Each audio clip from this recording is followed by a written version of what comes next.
So when it comes to handing that precious knife over, that precious bit of steel that you religiously sharpen and look after and shave the hairs off your arm, yep, and oil and keep safe and check that it's in your pack, and yep, it's your lifeline, or it could be your lifeline. This is your main, well, it's my main tool in the forest.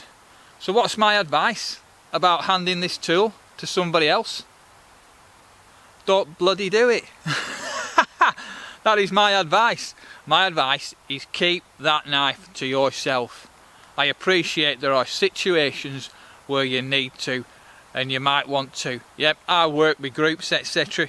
I have to hand knives over to people. Yep, maybe not my precious favourite one, but I have to hand knives over, etc. But as a rule, if somebody asks me, can I borrow your knife? My first question is going to be, what for? Yep. And then when they say, oh, I just want to cut this cord, you know what my answer is going to be?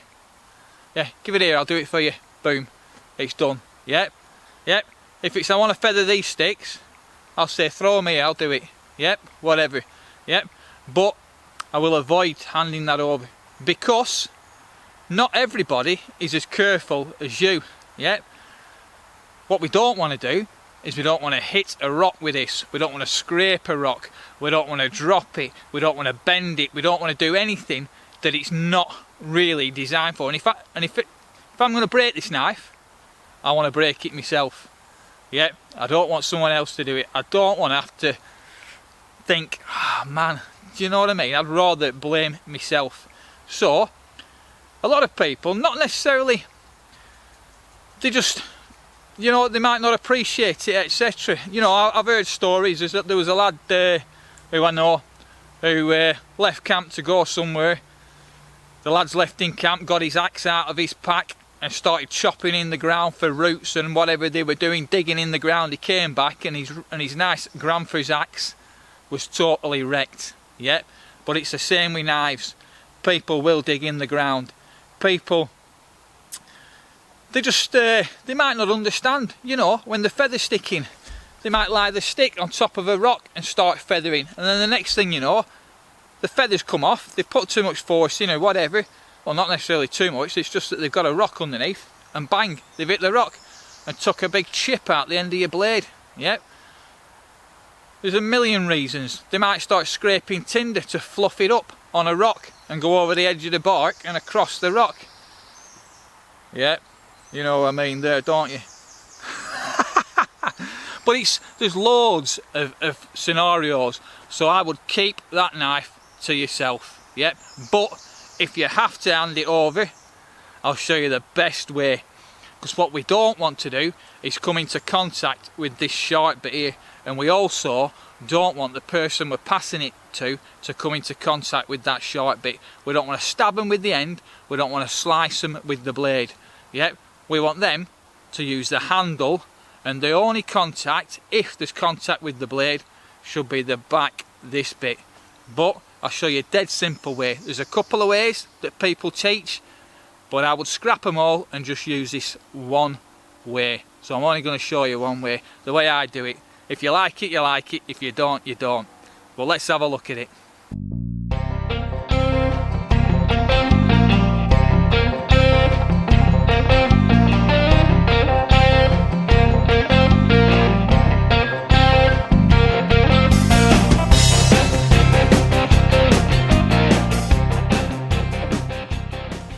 Right, so handing the knife over, like I said, I don't want to stab anyone, I don't want to slice anybody.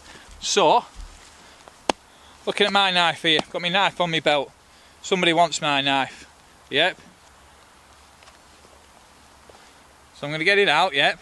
Now what I don't want to do, is I don't want to pass it them where I could stab them. I don't want them to grip the blade, yep, and then them pull, or me pull, or I don't want to who's let go, and one of you and get it confused and end up slicing the fingers. Yep.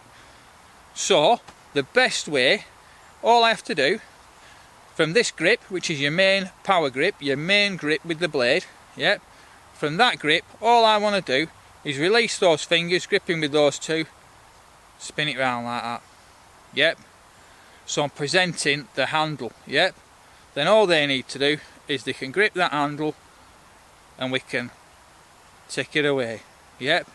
If it slides, it's only the back of the blade. Yep, the 90-degree spine.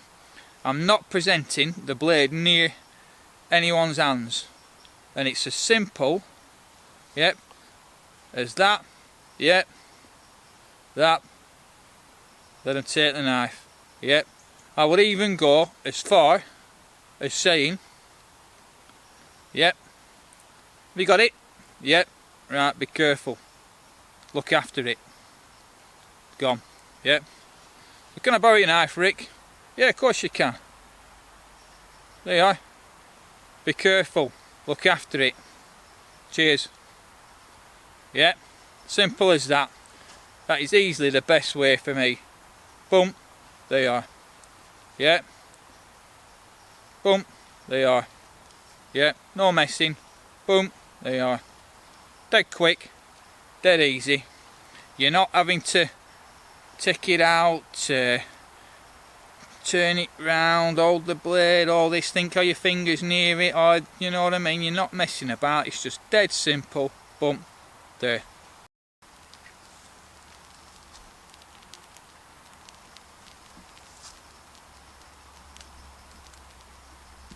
So that for me is by far the best way. So do you want to borrow my knife? There you are, you got it? There you are. Be careful, look after it. Yeah. But like I say, not in a month of Sundays. You might get one of my old morrows that I use for a group, if you're lucky. What's that? You want to borrow me knife? Yeah. What is it you're after cutting? I'll do it for you. Sorry, what was that? Sorry, say it again. Right, you want us to do a circumcision on yourself? Alright, I'll tell you what, you can borrow me knife. I think I might give that one a miss, but wait for it. There you are, take that with you. There's a chopping block over there. Yep, don't give me a shout if you need an help. Alright, see you in a bit. Bring the knife back, but clean it. Alright.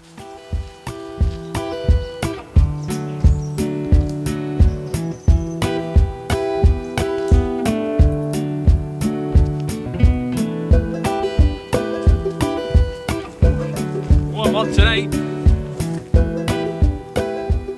How beautiful is it? Fantastic. Just watching a big fit hare down there.